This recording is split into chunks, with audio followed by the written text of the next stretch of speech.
All right. Hello, everyone. Welcome to the webinar on Bridging the Gap in Public Education Innovation, hosted in collaboration with 100 and Class of Wonders. My name is Jamie Lee. I'm the Education Design Specialist at 100, and I'm so excited that you've all joined us here today for this insightful discussion. So this webinar kicks off a series of online events that are being hosted by selected innovators of the Global Collection 2026. And I'm excited to be handing it over to Class of Wonders, who are the innovators behind the innovation Magos, which you will hear more about shortly. So a few housekeeping items before we get started. This webinar will be recorded, so don't worry if you miss anything. The recording will be sent to you and also published on our event page a few days after the event. Also, there will be time for Q&A, questions and answers at the end of the webinar. So feel free to put your questions in the chat. We can try to answer them there, but we can also address them at the end of the event. And one more thing, there are also translated captions enabled in this webinar, and you can enable them by clicking captions and then selecting the language that you want to be translated into.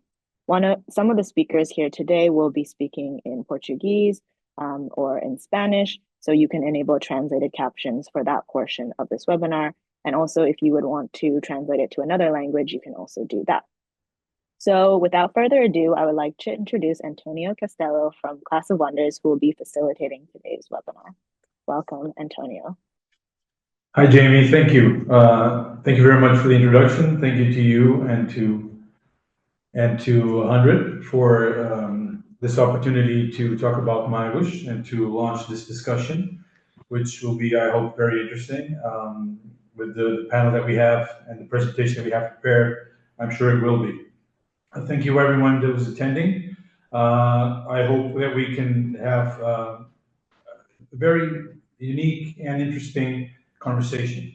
Bridging the gap in public education innovation will really be about trying to understand and talk about our experience with the rest of the panel members who have each in their own unique ways been a part of this journey with Magos, some in the present, some in the past, and some we hope in the future.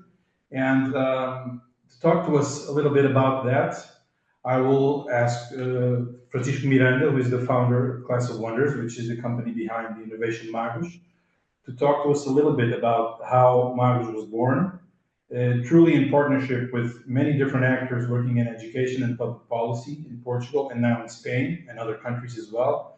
And it really, I hope, will kind of give a broad view about something like this can happen. Magos is born out of an idea, out of a project to bring social impact to schools in Portugal specifically, but with the help of other actors, really has scaled into something else and will now hopefully bring the impact to many, many different schools and children across the globe. So can I just pass it over to Francisco, and he will start the presentation. Oh, sorry, I forgot something, Francisco. I'm sorry. So the subtitles, my Spanish is very poor, mi español es muy pobre, pero quiero decir que pueden por subtítulos en español para la presentación en inglés, los hispanohablantes que están asistindo, e em português, há legendas para quem quiser usar, vai-se permitir as legendas no Zoom. Muito obrigado e peço desculpa. I will now hand over to Francisco. So thank you, Antonio, for starting this conversation, and thank you, Jamie, and thank you, 100, for hosting this and allowing us to make this conversation happen and broadcast it. And thank you for all the attendees and panelists that said yes to this challenge, as always. So starting presenting myself, maybe more of a humble first. Before all these titles of CEO and stuff, I was a very struggling student as I was being raised. School was very hard for me, but I had a lot of structure in terms of family, which allowed me to have second chances, third chances, and allowed me to have a good training, good education, and starting in the industry and in North America. So it allowed me all that. I've been working on the past 10 years bringing innovation to public schools with different entities in multiple countries, with thousands of schools. And the insight that I had more when I was studying economics, or when I was in the industry, when one talked about growth in society and the blockage of productivity, this never came up. This angle that I will present is what is holding us back as a society. And my experience working directly with schools and trying to implement innovation, this is very clear for me that it's what happens in our schools is one of the main factors that is holding us back as a society in multiple ways, economically, societally, in terms of justice. This is very shocking to see. This is a main area to focus on, primary schools, public primary schools, as a way to unlock society's potential. One of the things that we should start, but I'm really convinced of this. And this is also substantiated by the reports that are being produced annually. OECD also concludes this in different points.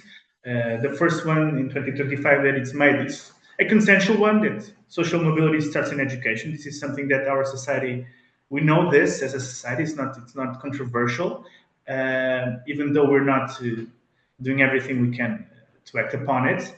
The second one is not as consensual as the first one. That is, it's the basic skills that have the most impact that we have to focus on first. So even regarding higher education, of course, we have to get there. But if we think a little bit about it, the base of our society, the language to make the world intelligible for everyone, to things to run, we have to focus on the basis. And this lack of skills even propagate when we get into further levels of education. So it's a hole that never fills properly when it's not well addressed. And the last one, unfortunately, I feel is the more controversial of all. It's the poor kids that fall behind. So the context of the kid dictates the success. It's not a matter of merit or wanting something. It's we're setting up the kids for failing with the system that we have. So it's an urgency to make things that are really bring quality education regardless of the context, so even the base of the pyramid schools. So it's something that we have to put upon ourselves. So it's we as a society that have to bring quality education to base of the pyramid schools. It's not something that's it's a fatality. It's something that we can act upon, as we did with hunger in the modernity, as we started seeing hunger as a technical problem. Hunger really decreased, and we have to look at this quality education to the base of the pyramid, not as something that it's just like this. It's something that we must act upon it. Of course, this is easier said than done. As you move further down the base of the pyramid, you get more complex problems. The motivation, the household environment, the diversity of the students increases a lot. With the normal system of one teacher, one size fits all approach, is less and less capable of addressing all that diversity inside of the classroom, and to the ones that need it the most. So we must be smart in terms of have to be innovative and even disruptive. It's something that we found out. Incremental changes to an old model that never reached the base of the pyramid. We have to be brave enough to disrupt, measuring the impact. But it's something that we must do. So that's why we built Magos, to turn things around. So in Magos, it's a game-like environment for the classroom, where the agency is totally on the kids. So the kids are completely autonomous, playing a game in this lens of fantasy. So instead of being an authoritative, like a more directive way of teaching, they are really learning with the engine of learning inside of them. The motivation is intrinsic. Everyone wants to explore, cooperate with other students, and sharing devices. They can have individualized paths where they progress, and the games cherish their progress, and that's the real change. So, of course, for the teacher and for the system, is something that allows each kid to recover their skills that they're lacking and advance in the curriculum as they gain the building blocks that will allow them to prosper afterwards. So this was innovation that we discover, and really allows any classroom with the minimum technology and any teacher to really use an innovative and disruptive way of teaching. It started all in partnerships, like we always do. But he will be here. He's the school director that we started co-creating Magos in Portugal in a social impact bond with the government and funds from European Union. And we right away got impressive results in terms of school success of the kids that used Magos versus the control group. So it right away produced significant results. And our instinct was ask for help. This case was Bepi La Caixa's help to disseminate and put a stress test in the massive adoption of this solution to see if the schools see it as useful. And right away we got 20% of public schools, with the majority of these schools being the vulnerable ones. So that was already the question to the question: do schools want it? Overwhelmingly yes, and especially the ones that needed the most. So especially the base of the pyramid said yes and started to use this disruptive innovation, and which after a year the results really impressed us. So when you try to massify these platforms, usage in terms of public schools, they never get much beyond 20% of active usage. We got fourfold that. So even the most vulnerable, we're using every day on the language class and improving, and the teachers making this bet continuously. So it was right away disruptive in terms of numbers of effective usage, which translated into an effective retention, which is also a big struggle of the project in schools. They get 1 year and then they get off. We have almost 100% of yeses after they use it for a whole year, which is something that's a big number that we always look as if we are doing the right thing in the right way. These numbers allowed us to be in the discussion of competing in public tenders in a milestone public tender in Portugal, and a landmark one that was built to make a learning ecosystem.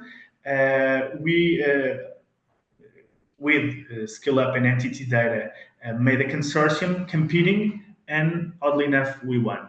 So this allowed us to make our technology touch and our innovation touch every public school in Portugal. So public adoption of this social innovation, technological innovation is being widespread adopted. And also now in all regions in Iberia, we are disseminating Magos in public schools in Spain as well, and we are reaching 10% of public schools in Spain.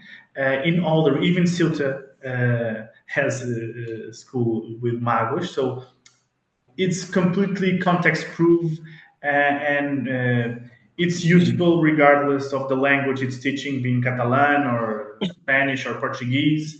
It's curriculum agnostic. It works in every classroom, at least in the Iberian Peninsula, with help, of course, with the people that are making us propagate this message and induce this innovation. The next question is, now what? And the world is really boundless to this innovation as well. We are now in 5 other countries across other continents, of course, always with help of different governments, entities are helping us scale and bring this innovation, impactful innovation to schools everywhere. Yeah, so we're looking forward to partnering up even more with the people that make real innovation happen.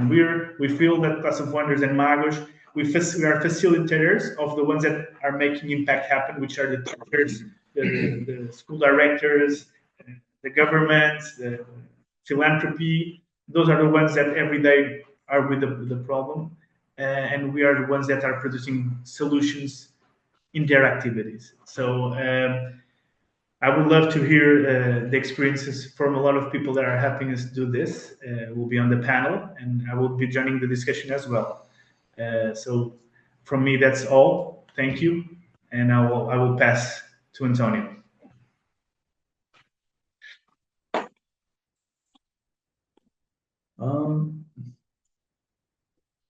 Thank you, Francisco, very much for the presentation. So now we will present the panel. So here, this panel, besides being of experts and leaders in education, it really is our own little collection of people that really have been behind the success of Magos and the scaling it. So in no particular order, we have Pedro Cunha, which has a lot of experience in thinking about education at a system scale, both in government and also in the Gulbenkian Foundation, which is a major actor in education and culture in Portugal and science as well. We have Alicia Berlanga, who has is in front of leading a Edutech cluster in Spain. So she has a great, also very large experience in thinking about at a national scale and thinking about technology and education and innovation, and really has her hands in all over Europe in EdTech sector, Edutech Alliance and Edutech Cluster Manager. Maria Caldeira is a director at a school in the Lisbon area and is one of our oldest allies with Magos. The solution was developed in very, very close collaboration with Maria Caldeira and her schools, and she was really a big push for Magos from the start. We have Director Eli Velásquez, who is our first ally in Spain, so the first school in Sevilla and in Spain who adopted the solution in the classroom, and also has a very central perspective on how innovation can help classrooms in young students. And Nicholas Wright, who is representing La Caixa Foundation. La Caixa has been a very big ally of Class of Wonders and Magos, and also has insights to bring on education and innovation, and especially in Spain. So we have some questions now. This first question is, how does a disruptive innovation for public education even get off the ground? So this is all about the start and how you go from an idea to scaling it and to actually bringing impact to the ground at scale. For this question, I would like to introduce Pedro Cunha and Nicholas Wright. I would like to invite them to join, and perhaps start with Pedro Cunha. Is that okay? I would ask both of you to turn on your video, if that's fine. Hello, Pedro. Thank you. Hi, good morning. Good morning. So, Pedro, thank you very much for joining us. I hope you're well. And yes, I would love to hear your insight on this question, really, since you know Magos for a while. You've known Class of Wonders, and you have been instrumental in scaling its impact in public education. I would love to hear what you have to say about this question. Thank you very much. Good morning, everybody. And first of all, thank you, 100, for hosting this event. And also, I'd like to congratulate the Class of Wonders and the Magos platform team for the amazing work you've been doing for the last years. It's true, I've been close to this project since the inception, and I really see a lot of potential here. And that leads me to the question that you just made. So how can good ideas scale up and disseminate very fast? Well, the answer is not simple and is not direct. And from my experience, there is not a simple solution, nor there is a unique solution for this. But I will say that there are a couple of ingredients that we should keep in mind when we think about social innovation in schools or pedagogic innovation in schools. The first one is we have to be conscious that not all innovations are born equal. Innovation is not necessarily a very good thing. Sometimes innovation is just changing the way you do stuff. Sometimes it's just complying to rules. Sometimes it's just complying to fashion. Sometimes it's just obeying to the government or the ministry. Sometimes it's just about, surviving the class because, kids can't stand it anymore, or you as a teacher can't stand it anymore. Sometimes it's about following peers. Sometimes it's about tranquilizing parents. So there are a lot of bad reasons to innovate. And I would say that the first ingredient is people have to believe it. Deeply in their soul, they have to believe it. This is the way I believe I'm going to address the needs that I feel every day. So I would say that the first rule would be that the kids, the students, and the teachers feel proud, really proud about what they're doing in the class. So to put it in a context with Magos platform cannot be another tool. There cannot be something that I do Wednesday at 11 o'clock. In order for this to grow and to scale up, they have to be really proud. When you get into a room, a classroom, kids must grab your hand and take you and tell you, let me show you what I'm doing with this incredible thing that is called Mags. It's a game, and then they start the story. So the first ingredient is students and teachers have to be proud. The second ingredient is parents. Parents have to trust. They have to be confident and at ease. They have to trust whatever you're trying to do, whatever you're trying to change. And this is very hard to get. And in order to get this trust from parents, they have to be involved since the inception. And the worst way to involve parents is we decided we are inviting you to come to our school. We have something to tell you.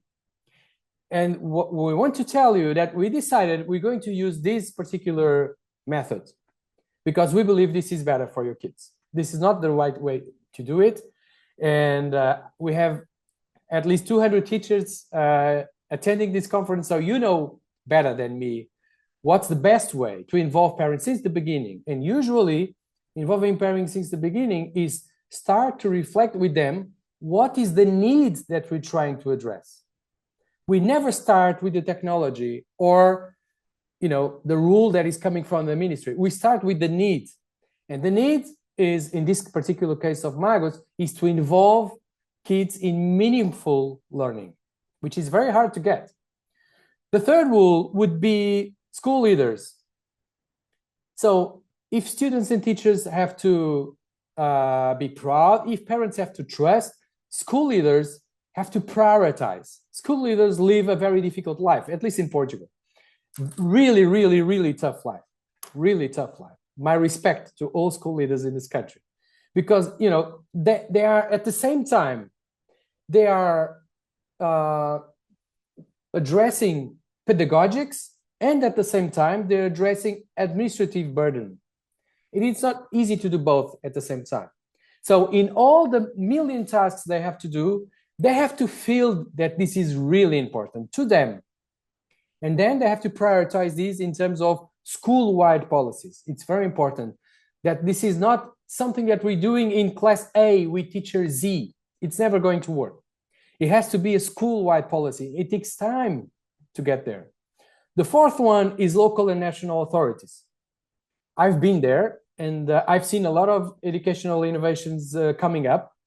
And I would say that in order for this to grow, local and national authorities have to resource it.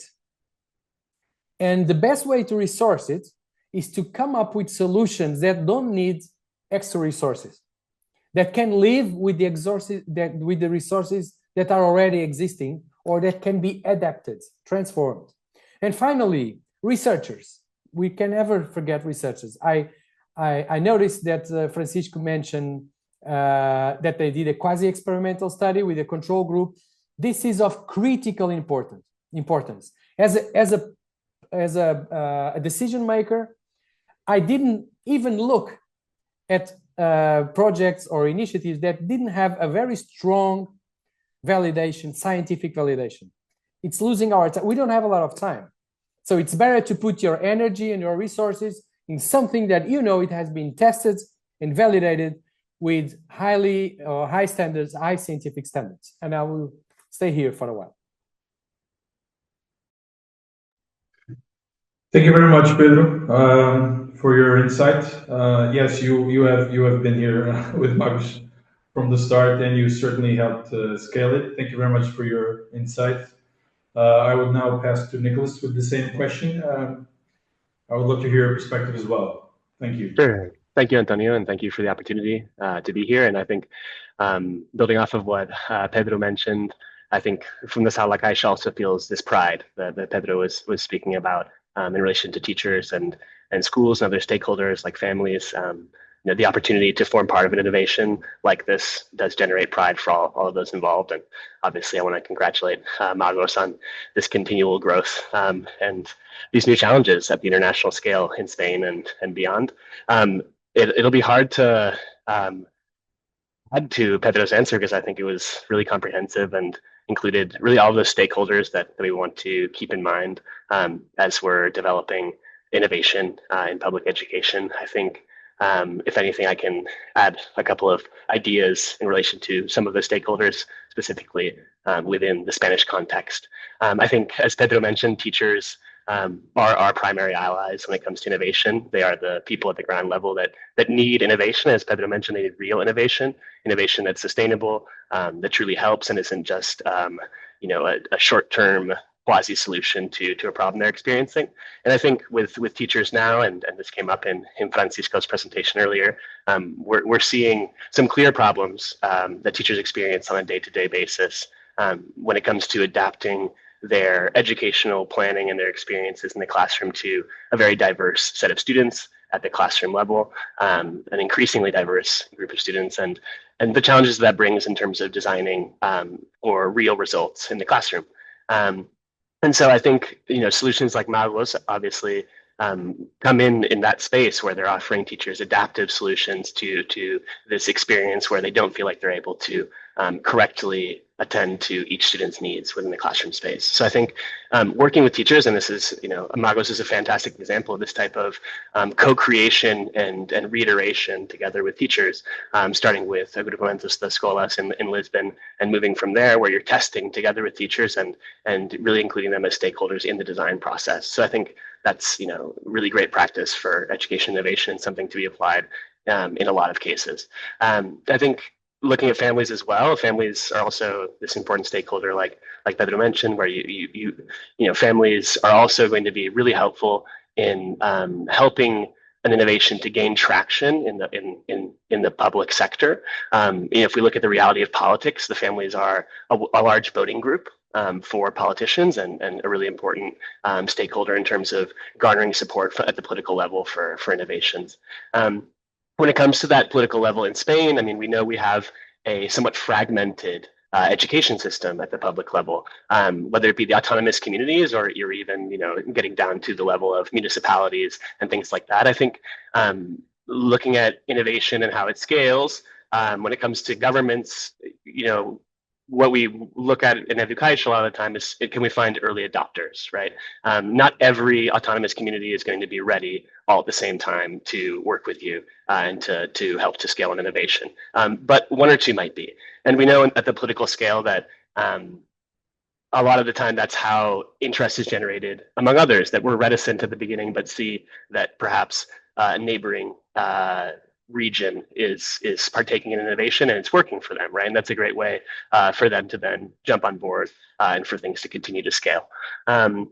I think when working with policymakers and with the administrators, as Pedro mentioned, administrators have complex day-to-day lives, and even though they may be interested in something, it may not be viable or practical or feel viable or practical for them to have a high degree of involvement in the implementation of an innovation in schools. So on the one hand, I think certain strategies can involve trying to make that as simple and as easy for them as possible, saying we'll implement and we'll bring you the results, right? But in other cases, it can involve some capacity building with the administration, where we're actually helping the administration to understand implementation for this particular solution and helping administrators to be part of the sustainability, right? Where they actually within local administrations have the teams and the resources necessary to support this innovation continually in the future and the implementation of something like Magos at scale.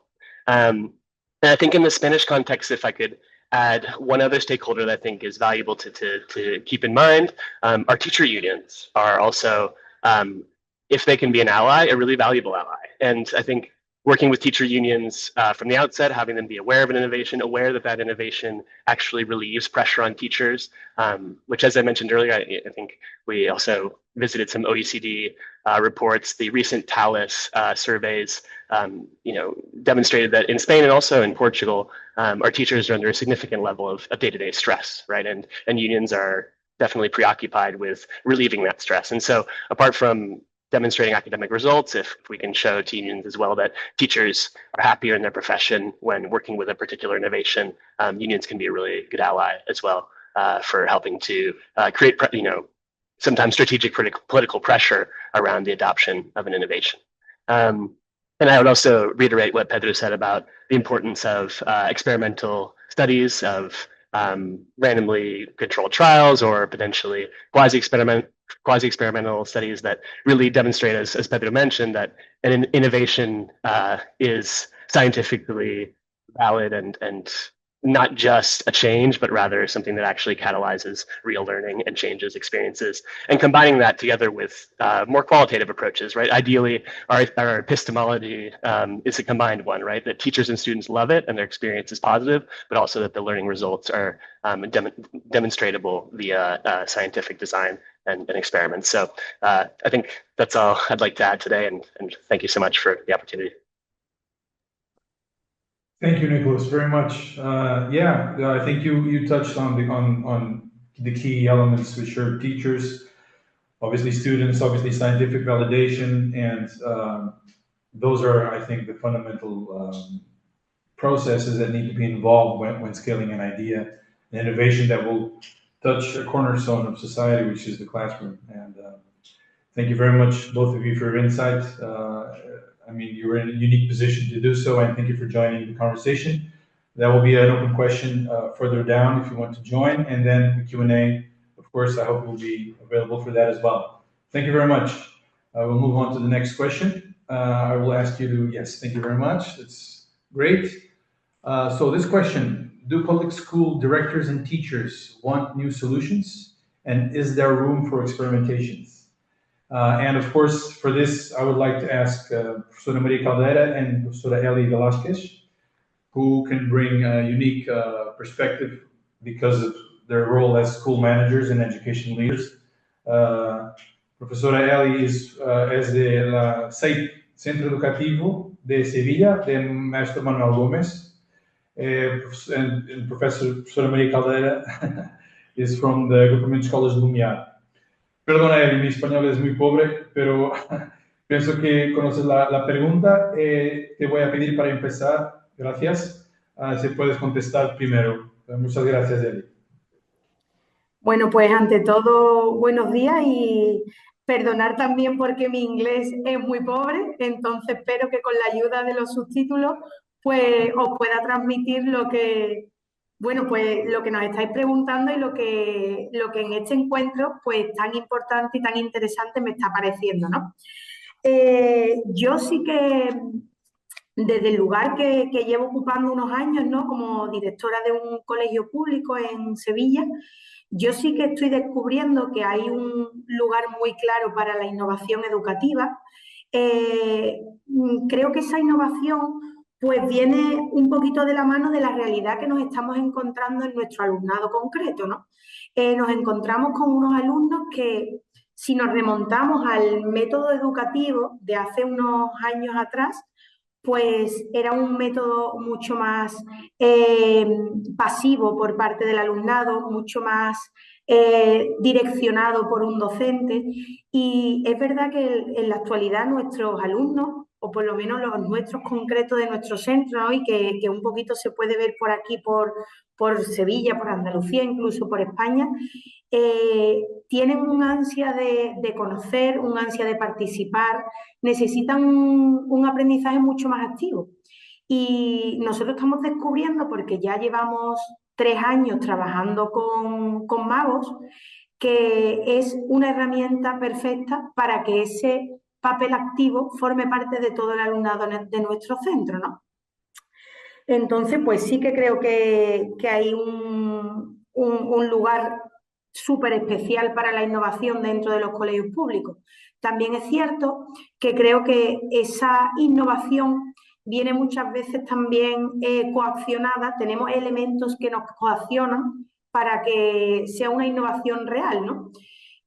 Así, pensando un poco, se me venían como 3 elementos a la mente que pueden servir un poco de freno a esta introducción de la innovación educativa, ¿no? Por un lado, pues igual que Nicolás y Pedro hacían referencia al papel de los maestros, yo me considero una afortunada porque en nuestro centro educativo tengo unos maestros, unos compañeros que están colaborando muy activamente por llevar esta innovación, por llevar este programa al aula y a las casas de nuestros alumnos, pero sí que es verdad que corremos el riesgo de encontrarnos con docentes que por desconocimiento, por comodidad, simplemente por dejarte llevar por una corriente de hace años, pues tienen ese miedo a dar el salto a una innovación educativa, ¿no? A enfrentarme a trabajar otros aspectos de una asignatura o de un área como puede ser el conocimiento de la lengua a través de algo diferente a lo que lo venimos haciendo normalmente, ¿no? Entonces creo que ahí corremos un riesgo de encontrarnos como con una especie de muro que frene un poco el tema de la innovación. Después también creo que por lo menos nosotros en España, sé que vosotros en Portugal pues lo estáis teniendo más fácil, pero para nosotros el poder llevar una innovación educativa a un centro público es muy difícil por los recursos económicos. Puede parecer una tontería, pero algo tan importante como para nuestros alumnos, como es una nueva forma de aprender, esté frenado por una inversión económica, pues finalmente es una pena y, bueno, pues en este caso dejaría mucho que decir de nuestras administraciones educativas, ¿no? Pero sí que es verdad que al final el último de la fila, que somos nosotros, los colegios, los que estamos con los niños, pues vemos que al final cuando algo merece la pena, como hemos descubierto con este programa, ¿no? Con el programa Magos, cuando merece la pena al final buscas cualquier pequeña grieta donde puedas meter y justificar esa innovación, ¿no? Y al final se encuentra. A mí, personalmente también, lo he hablado con Francisco en algunas ocasiones, nos está resultando también un poco difícil poder transmitir este gran valor que tienen este tipo de plataformas de innovación al resto incluso de las escuelas cercanas a nosotros, ¿no? Porque, bueno, al final la gente está... No sé, creo que claramente es por desconocimiento. Creo que presentaciones como la que se están haciendo hoy ayudarían muchísimo a la que la innovación educativa fuera mucho más real en el día a día. Pero es verdad que, bueno, que al final yo, por ejemplo, lo he intentado a través de centros de estudios del profesorado, dar a conocer esto. También me quedo, y de hecho me lo he apuntado porque creo que puede ser una buena baza, con lo que ha dicho Nicolás de utilizar los sindicatos de los maestros como nuestros aliados.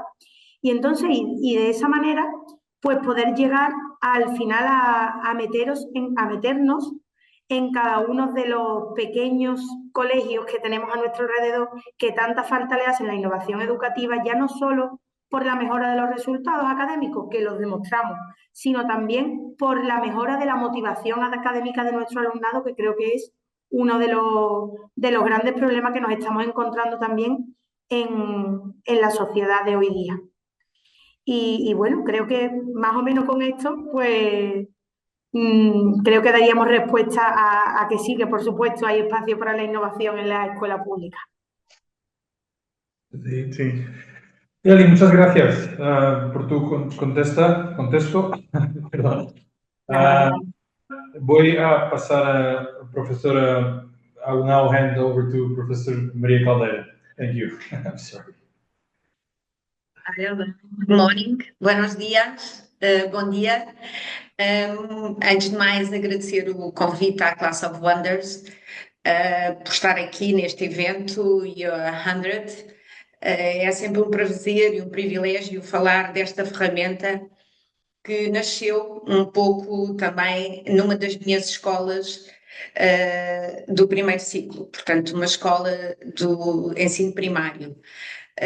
O meu agrupamento de escolas tem 5 escolas, 4 delas estão em pleno a 100% a usar magos, e foi numa delas, na escola em que tínhamos piores resultados a nível do português, que um dia o Francisco foi ter comigo e me propôs, ainda o magos numa fase muito embrionária, ainda em suporte analógico, como uma resposta que poderia ser muito interessante e inovadora para aquele território.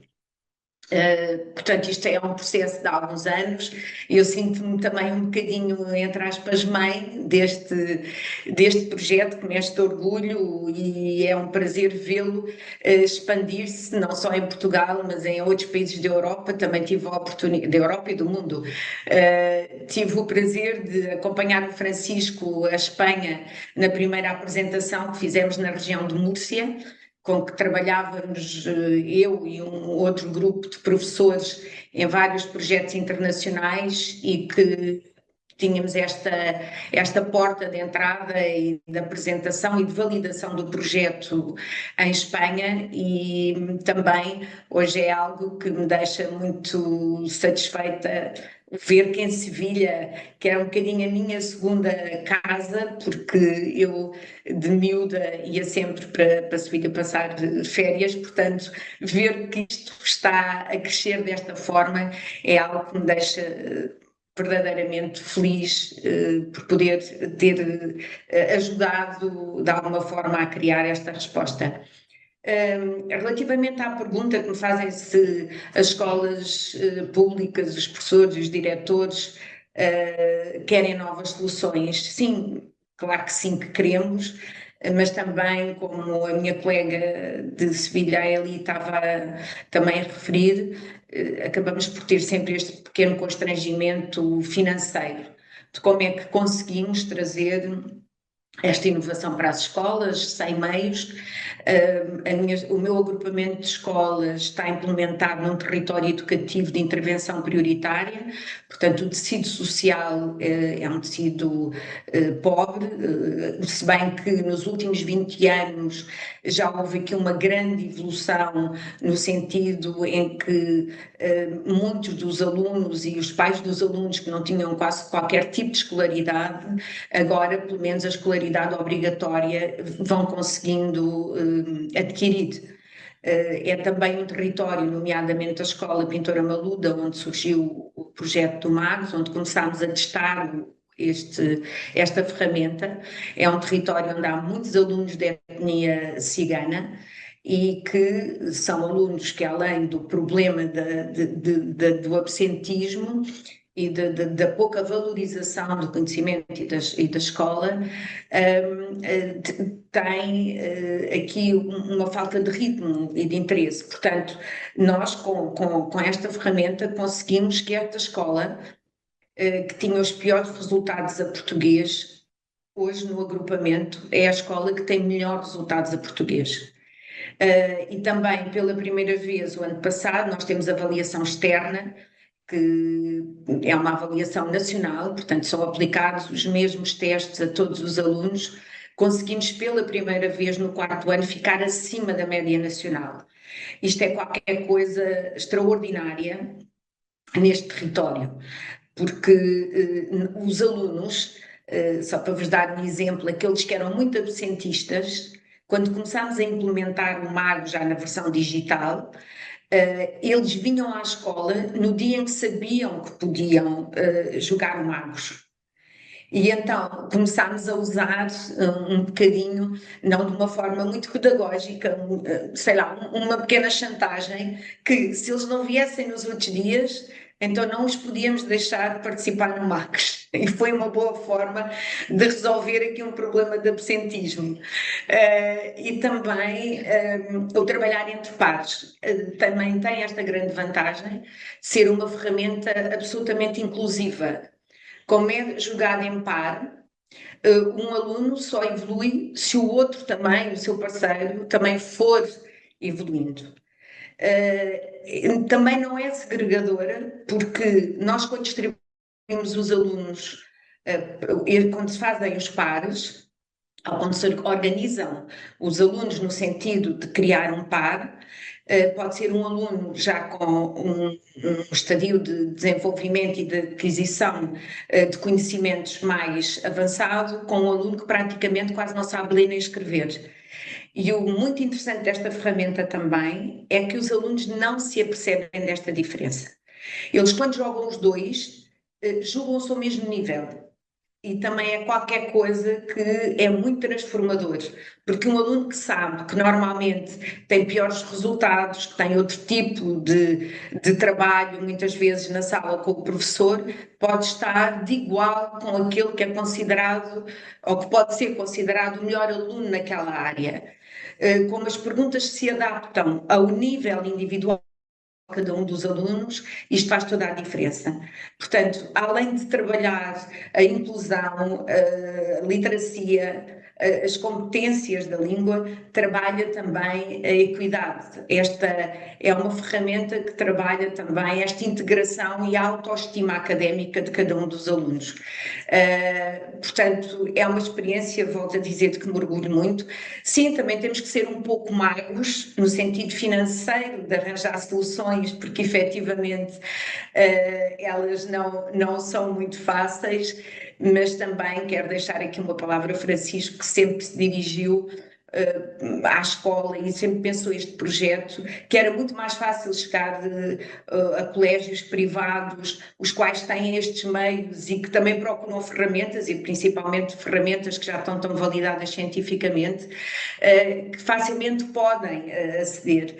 E este princípio, esta coerência de pensar sempre um ponto de vista social e de ser a escola pública a fazer a mudança, porque é efetivamente na escola pública que se podem fazer as grandes transformações sociais, e entender a escola como um elevador social e um local de oportunidades é qualquer coisa que todos vemos como o santo grau, não é? O conseguir que todos possamos ir mais longe e melhor. Não sei se respondi à pergunta, mas fico disponível para algo que queiram fazer. Obrigada. Obrigadíssimo. Sim, respondeu claramente que sim, que há abertura e que há vontade de haver inovação, de integrar a inovação na escola, e mencionou tanto a Eli como a professora problemas específicos que o Marcos, pronto, felizmente e aparentemente parece estar a resolver e a ajudar os professores e diretores das escolas. Eli, muchas gracias. Vou passar para a próxima pergunta. Professora, muito obrigado. Vamos então, esta pergunta é aberta.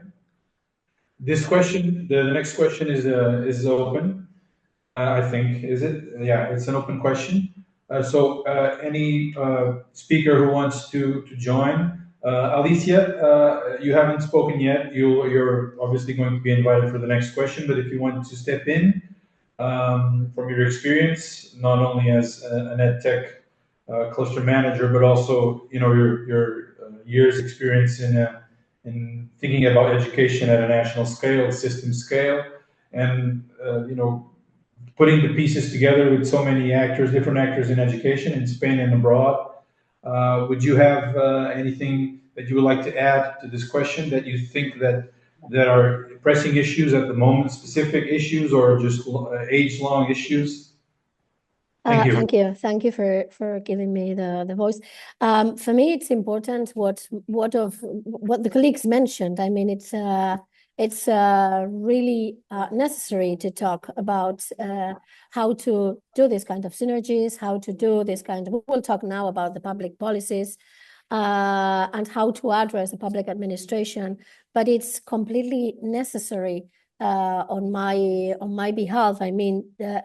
When we talk about, first of all, when we talk about innovation, there is a lot of innovation being done. Probably we don't have the way to give more voice to the innovation that is done in schools, but obviously the work that is being done by the school leaders, by the school professors, by the students as well. I mean, needs to have a platform to be easier to communicate, and obviously the schools need also to clarify from the side of the companies. The schools need to have a real, very well structured test bedding systems, so that technology is implemented in schools, but throughout this methodology, evidence-based methodology, which is extremely necessary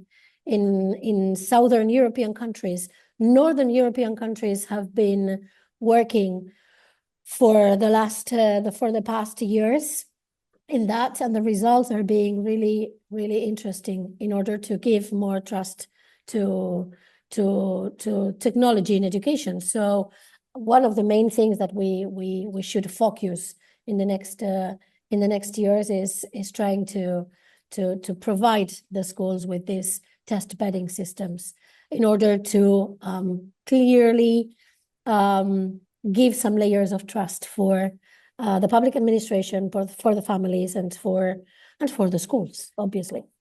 Okay, so that's what I could add, but I really agree with all the interventions that were before mine. Yes, thank you. Yeah, so if I understood well, so systematization for technology adoption in schools. So a process that confers credibility to the specific innovations that arrive. Just like Pedro was saying about, not all innovations are good. They are not all born equal. They have to be validated, and there has to be a system of building trust for schools and decision makers. Yes, I would say that is a pressing issue. Does anyone else want to contribute? Maybe Francisco, maybe Nicholas, anyone else? This is an open question. So, yes, anyone? Yeah, I would love to hear. I would love to hear from the other panelists, more in the view of the international trends that maybe a broader view like Pedro can have, or Alicia, or Nicholas as well. What you feel is the common thread of the moment, beyond the buzzwords of the technological advances like AI and stuff like that. What are the main issues that you feel are arising or persistent? Yeah, I would love to hear much more your perspective than my limited one.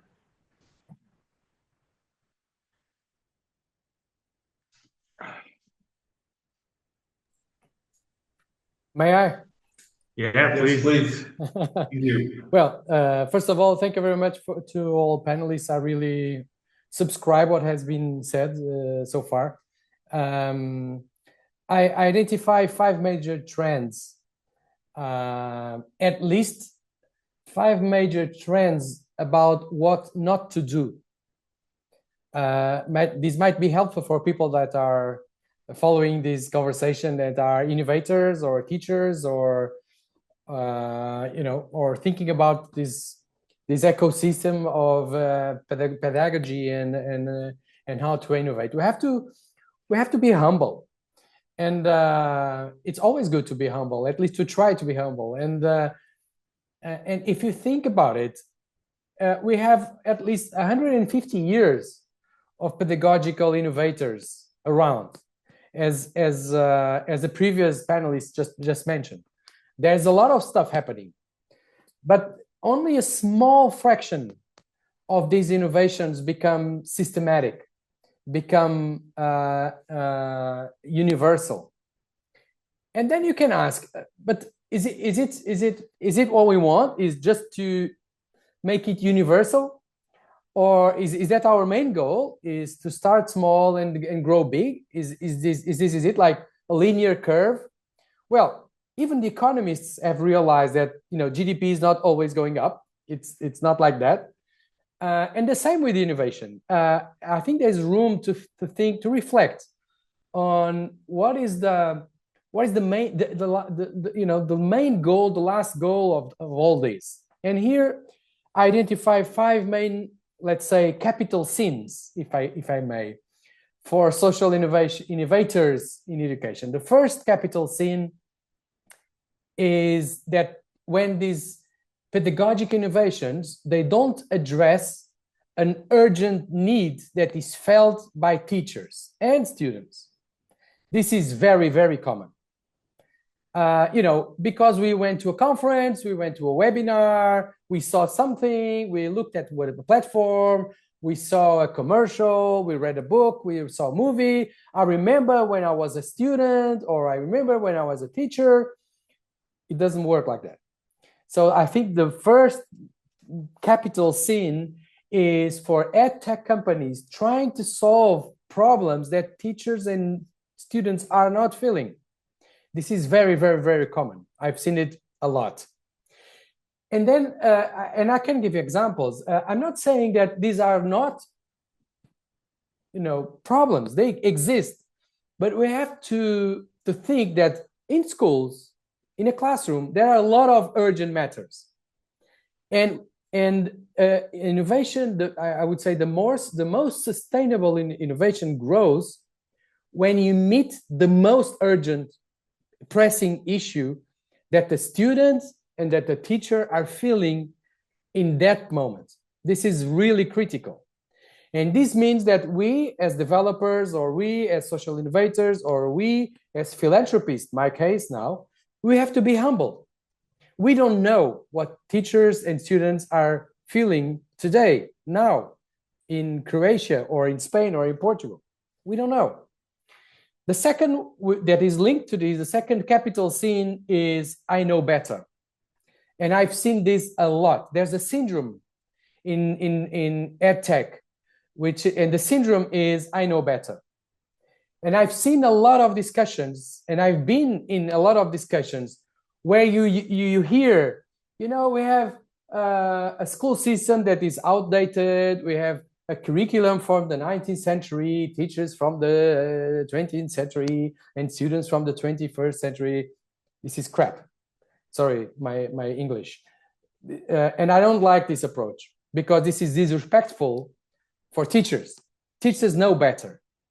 Not edtech developers, not tech companies, large major corporate companies. They don't know better.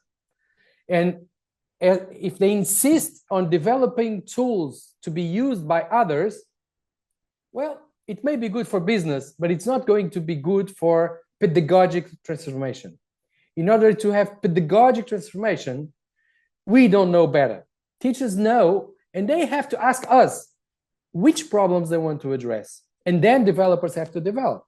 It's the other way around, or at least is a close partnership. The third capital sin is out of context innovation. So something that we went to WISE in Qatar, the WISE conference, or any other edtech conference, we saw something incredible, and we tried to push it into other schools. We try to convince school leaders or administrators or even governments, let's use this tool. I've seen it somewhere else and it's great. This is a capital C. It's not going to grow. It's not going to work. The fourth one, and Francisco was mentioning this before, is business models. And here, let me take a step to provoke ourselves. If the business model that is based on pay-per-use or pay-per-fee or licensing, which is, let's say 80% of the business models I've seen, if this is really the best way to scale up anything, at least in Portugal, that I know better. Because what I know is that there are no public funds available to buy new services or platforms or tools or devices. We don't have them. So I would say that business models could be a little bit more creative. And I've seen examples of this. Maybe you don't charge per use or per student or per license. Maybe you charge per developments or per analytics or per data or per, which is very different from putting a price per license. And I've seen a lot of innovation from Edutech that has the same problem. And the same problem is, hitting the wall. It works, it's validated, and then somebody asks the government to write a check. And if you run a country, you cannot give 1,000 checks for 1,000 different solutions. It's not going to happen. So I think there's space for critical reflection on business models. The fifth and the last capital scene is science implementation.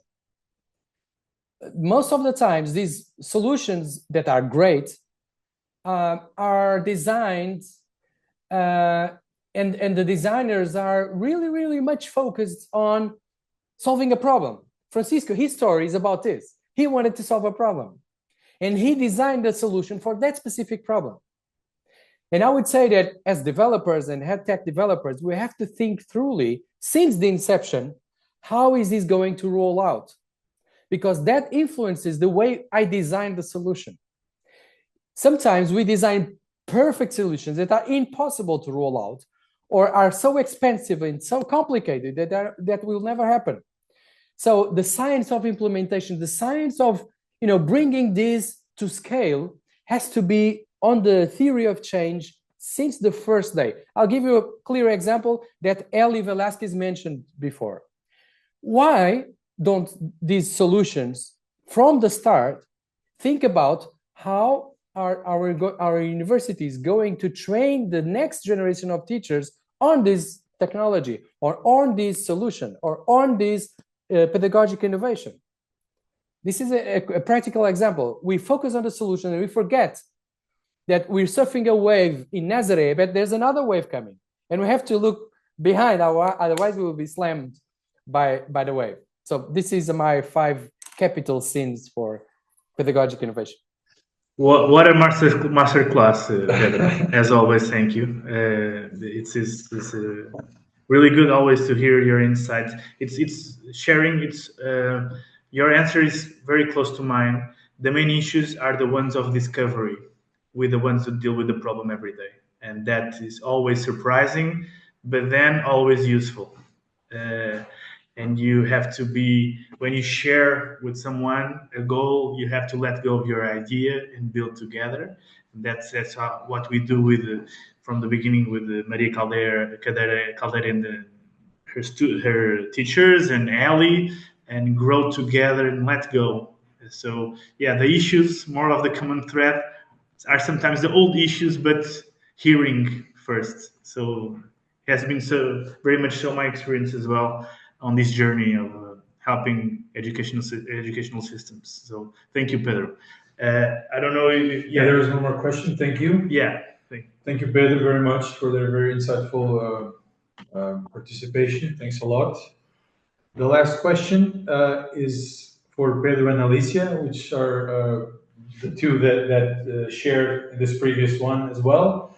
So yes, what is a determining factor for massive scale public policy adoption? I feel like we touched on this on both of these And in two previous questions, we've touched on this subject, but still, I think it deserves a specific answer because sorry to enter. Yeah. I would also like to challenge Nicholas because I think Nicholas left. He put in the chat. He had a previous engagement. Yeah. And we have already passed our. I will ask him directly. Yeah. So go ahead. Go ahead. Yes, Pedro and Alicia, please. Alicia, could we start with you, Alicia? But you will join also. Okay. Shall I start? Yes. Yes, please. Thank you. Okay. Well, this is a very important question because massive scale is difficult when sometimes we talk about public policy adoption. So at least as a cluster of companies, universities, associations in Spain, we are an ecosystem that tries to work constantly on the private and public collaboration between companies and projects that run universities or even associations and foundations in education. And at massive scale is very difficult also because we have to take into consideration that at least in Spain, we have 17 regions with 17 completely autonomous decisions in education. So it's not easy, obviously, to balance this kind of the adoption of technology. But one of the main things that I would like to say is that initially, when we talk, right, we usually have the meetings with the public administration. Yesterday we had one in the morning with a councillor, a regional ministry. We usually assume that what really moves decision makers is innovation, is technology, data, etc. But there's something, and this is it's an outcome, and I'm going to be very sincere in what I'm going to say. This is something that it usually happens to us, that we are like this kind of intermediates between companies, schools, and the public administration, is that policy adoption happens when the proposal that you are doing to them combines a clear public value and a low political risk. Clear public value and low political risk. And this is very important in the times that we are nowadays with the use of technology in some in a range of education, which would be primary and secondary school. Okay, at least you know that in Spain we are having some constraints in some regions where the use of digital tools and technology has been regulated or even banned. So it's very important what I'm saying about how to adopt massive policy in terms of technology or education, or tools for technological tools for education. I also would like to say that they always ask us. They are always asking us how the tool is improving outcomes, which is something to be discussed as well, because all technology is a tool. It doesn't mean that one tool is going to improve rather than the other. It's tools for learning, tools for teaching in both sense. But this is something that always arises when we are with them. The thing that is really important that we have said, and the colleagues mentioned before, and that is something that really tackles them, is that it's going to that's being addressed to a real situation, to a real problem. If the tool is addressed to a real problem, let's talk about STEAM, let's talk about inclusion, let's talk about accessibility, then it's easier, obviously, to scale it. But we need to both companies and schools. I mean, we have a lot of schools in our ecosystem that are forcing, to try to scale some solutions because they consider them really transferable to other schools. But in order to make the public system adopt this policy, we need to address the real problem. And obviously, as I mentioned before, they need us to demonstrate that the tool is feasible, is tested, is supported by the ecosystem, and it's not going to generate any conflict or uncertainty. Okay, so I would say that, again, just to summarize, two conditions are very, very important, extremely important for massive scale public policy adoption. Again, high public value and low political risk. That's very important. And that is what we are always trying to work with them. Yes, thank you. Yeah, we talked about before how this juggling now new legislation regarding digital devices in Spain and Portugal, that problem is also coming up. But yeah, in Spain is also a reality, it's already a reality. I think with Magos, we have that advantage of it having a book as well. So we have that analogical dimension of the solution. But yes, and also we have kids playing together, which is, I think, part of the problem is that, digital devices can sometimes isolate students. And with Magos, because they play together on the same device, they share a device, they can, interact and ask for help. And you have different levels playing at the same time. So that may mitigate some of these problems that are arising with legislation, but still, it's something that we have to consider. And again, technology, just for the sake of technology, it won't be helpful. It has to serve a very clear purpose, and it has to come from the problem, as both you and Pedro said. Pedro, I will now hand over to you. Thank you very much. You're being very, very participative for the benefit of us all. I would extend the question to you as well. Thank you. Well, thank you very much. For the sake of everybody's time, I'm not going through the 5 sins again. I think I've already answered this question. I'll just add one more. It's not a sin, it's a story. Next year, I'll complete 30 years of working within the education sector continuously.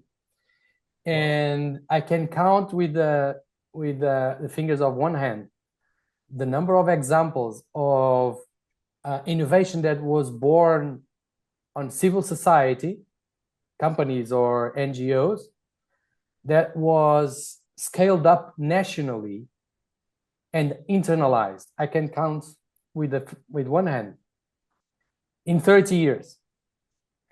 And this is not to demoralize you.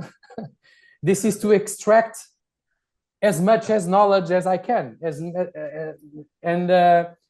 And I would like to add an ingredient that I've seen. One of the last examples I've seen was 3 years ago. Well, it was a social innovation project happening in schools. It had excellent results. People loved it. Students loved it. The principals loved it. But I was working as Director General at the time. And, for people like us, we've seen hundreds of projects like that. And it's hard to choose when you have hundreds. And then the social innovators had this idea, which is, okay, let's bring the minister, let's bring the Secretary of State, let's bring the Director General to a room and let us have them experience in their own flesh and bones what we are delivering to kids and students with this solution. And I've seen politicians crying in that session. After that session, it was a 2-hour session. After that session, I've seen people crying. And as a result, the minister decided, we will take this to every single school in this country. Pedro, get the money somewhere. So this is a very short story to tell you that there's a magic ingredient. And the magic ingredient are emotions. We have been very much rational until this part of the meeting. I want to add the emotional side of it. And I would challenge you as social innovators to try to create opportunities. Don't show PowerPoints, don't pitch, don't sell. Just make people experience what you're delivering with the kids. The first time I've seen Magos working, I was working for the ministry. And the example I gave before happened to me. I went into a school, I opened the school of the classroom. It was a 3rd grade classroom. And there was a kid that immediately grabbed my hand and told me, I want to show you something. And this is honey for a policymaker. The kid is involved, the kid is learning, and the kid is happy. You cannot ask for more than this. Thank you. Thank you very much for that, Pedro and Alicia. Okay, so this is the end of the questions that we posed for the webinar. Now we have a short Q&A. Everyone who wants to, I think we have questions on the chat. Jamie, can I ask for your help? Should it be me or you managing this part? Do you want me to do it or should you? Well, we have one question in the Q&A. I can read it out, and maybe if any of the panelists want to jump in and answer the question. Thank you. All right, so we have a question from Alexandra Mucheva from Bulgaria. The question is, Mr. Cunha Pedro mentioned that it is sustainable to think in the framework of existing resources, but I'm curious about your experience with funding instruments specifically designed to help promising innovations scale system-wide. In your view, what types of mechanisms, like dedicated scaling funds, structured pathways, evidence-based investment models, have proven effective in supporting innovations that show strong potential? So maybe I can address this as a user perspective. Well, I don't know if someone wants to jump in, but in our experience, these lines are very good when you have a stem you have more a problem that you are willing to solve and a promise of an approach. But it is very important to be close to these types of organizations that they're all the only ones who will believe you on the beginning, with no business model, with only a strong problem and maybe a good approach, and then be ambitious. That's my sharing as a user of these funds that allow us to get us here. But I will pass the ball who has a broader view than a user like me of these funds. Yes, Pedro, I believe the question was directed at you. Thank you. Well, thank you very much for the question. I'll give you 3 examples. One is Portugal has been quite active on social bonds, where social investors are investing in solutions that are solving social problems or educational problems or whatever. And according to the results of these interventions, we are reimbursed as investors.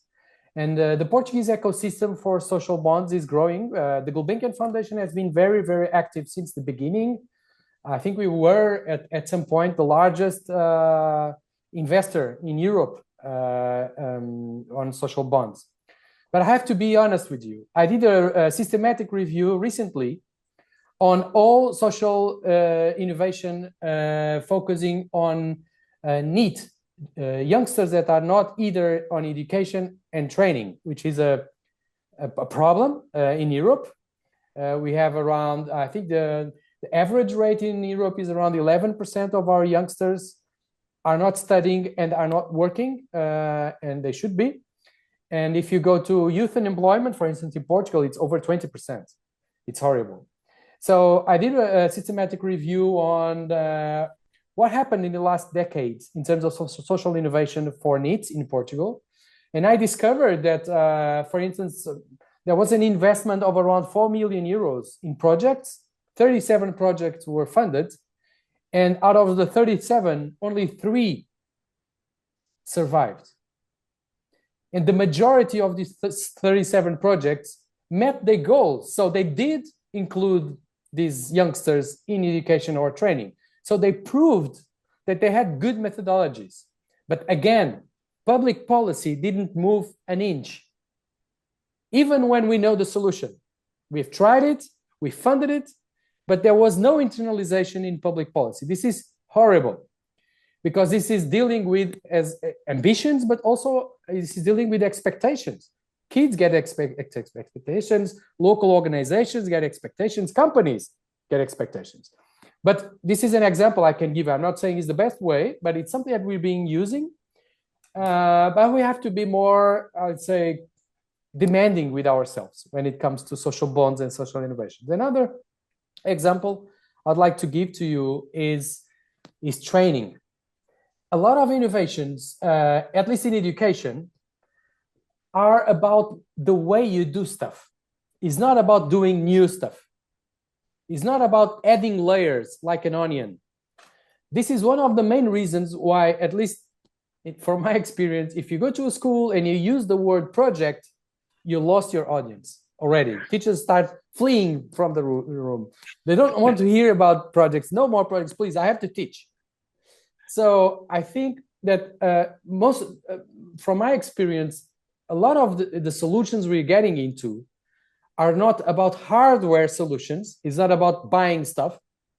It's about software solutions. The way you do stuff is the role of the teacher, is the role of the student, is the role of the technology. It's about how. And when it comes about how, the immediate response is training, initial teacher training, continuous professional development. This is a very good way to scale up innovation, very good way. If you set up communities of practice where you support change, if you give advice based on pilots, instead of making pilots grow, which most of the times is financially impossible, you should think in your business plan that you develop a solution, you'll pilot it, and then instead of multiplying the pilots, you're going to internalize, you're going to change the software of the people that already exist in the ecosystem. You have teachers, you have support staff, you have specialized teachers, you have community workers, you have people around, they're already there. So it's most of the time a question of how, not a question of who. And the third example I'd like to give to you about methodologies that we can use to scale up is calls for experimentation, calls for innovation. Here at the Gulbenkian Foundation, we do this a lot. It is our preferred way of working, is to identify problems and then to ask, the common creativity, the common intelligence to come up with ideas and to come up to solutions. And this has been working quite well for the last 70 years in our case. Thank you. Thank you, Pedro, very much. Maria Caldeira, you have raised your hand. I would love to hear from you as well. Thank you very much. Eu já tinha levantado a mão há pouquinho, da segunda intervenção do Dr. Pedro Cunha. É sempre uma inspiração ouvi-lo, e é uma pessoa com quem eu trabalho há muitos anos e que tem esta sensibilidade no território, que conhece muito bem o campo e que tem uma visão global do país, até por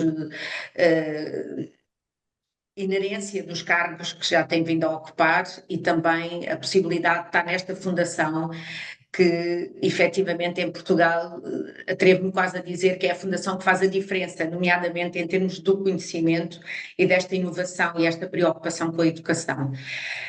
Eu há pouco ia agradecer, e como já disse, é uma inspiração e um privilégio poder trabalhar com o Pedro.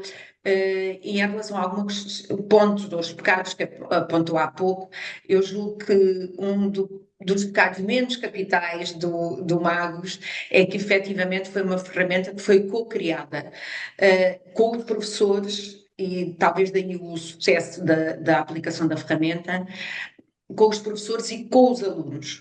Era muito interessante ir às escolas com o Francisco, vê-los jogar e eles darem os seus contributos.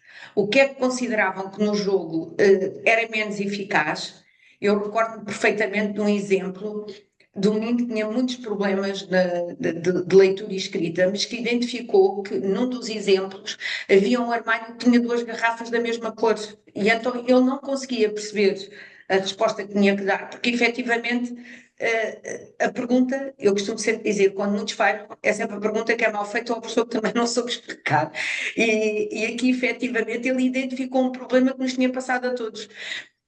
E então o Francisco, como sempre, também muito disponível, fez a alteração, pediu logo para fazer a alteração desta questão, ou deste incidente, e o aluno, da vez seguinte que eu fui à escola, a primeira coisa que me disse foi: diretora, já foi corrigido aquilo que eu pedi. Portanto, ele apropriou-se de uma forma da ferramenta que nós nunca teríamos conseguido. Isto tem a ver sempre com aquilo que eu digo muitas vezes aos professores e que também vai na sequência do que o Pedro dizia. Muitas vezes dizem, eu ensino e eles não aprendem. Ninguém consegue operacionalizar este milagre, não é? De ensinar-se ninguém aprende. Isto só acontece quando há efetivamente este envolvimento e o criar desta relação. E do perceber que eles também são protagonistas. E eu julgo que um dos grandes sucessos do Magos é esse. É ouvir os professores, é ouvir os alunos e todos os contributos que os alunos deram, e foram muitos, eles viram-nos todos, efetivamente, plasmados depois nas outras edições do Magos. Era isto que eu também queria acrescentar àquilo que foi dito e subscrever uma vez mais que é com estas inovações, é com estas ferramentas que trazem não só a inovação, mas que ouvem e que transformam, que efetivamente se pode massificar qualquer coisa ou qualquer ferramenta, porque todos depois podem identificar nelas, porque todos foram ouvidos. Era só. Muito obrigada e obrigada pelo convite. Não sei se tenho oportunidade de voltar a falar, mas obrigada a todos por terem estado e foi efetivamente uma honra e um privilégio poder participar deste webinar. Até sempre. Obrigado, professora, pela sua participação. Foi um privilégio contar com a sua presença, com a sua participação ativa. Obrigado. Vou passar para o inglês. Jamie, there is a question here in the chat. I don't know if we have any more time, perhaps just one more, or are we already taking up too much time? What do you think? I think let's do the last question and then we wrap it up. Okay. So the last question is from David. David says, how can you scale innovation solutions in low-income systems as in the Global South, where there's a dearth in infrastructural capacities and low system capacities in public schools? That is a great question. I don't know if anyone is willing to step in. Yeah, I have an answer for this, as we are now scaling in remote areas. The answer is always almost the same, is by cooperating with other entities. Currently, we are partnering with Unconnected, which is object is to plug in technology to remote schools and remote areas through Starlink, their technology, and they're doing in a large scale. That by partnering with them, we will now scale to our solution Magos, to learn language solution, to 300 schools in Mexico and 200 in Colombia, in the most remote areas in the forest, in the rainforest. So by the ones that are trying to solve that connectivity and that remoteness, they are perfect partners to do so. And even in other states of remote areas in Latin America, we are bundling up with other providers, like hardware providers, to make a joint project or sale to the government officials. So it's always, don't try to solve everything yourselves.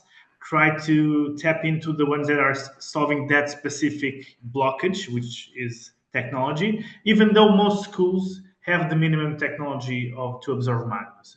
And more that's a wave that will engulf all schools. More than 50% schools worldwide have the minimum access of internet and some computers, but there are still lots that don't. For the ones that don't, my experience is to join people that are specialized on that or bundle up with other people as providers to offer to public officials. So a little bit like everything, ally and partner up and be humble. A lot of insights that were shared here today is use those good practices to discover the solution. Thank you very much, all fellow panelists and 100 for participating in this, what became a masterclass of innovation in public schools. I'm very, very humbled and proud to be part of this webinar. Thank you all. Yeah, thank you so much. It's definitely been an insightful discussion. All right, so this concludes the webinar. Thank you to all the attendees, the panelists for joining. Thank you to Class of Wonders for collaborating with us on this webinar. And yeah, if you want to look back, the recording will be sent to your emails. But otherwise, stay tuned for other events that might be coming up, hosted by innovators. And make sure to connect with everyone. Yeah. Thank you. And thank you, Jamie, as well, for helping us Of build course. this webinar. And your help was very, very important. Thank you for the opportunity. It was a pleasure. All right. Goodbye, everyone.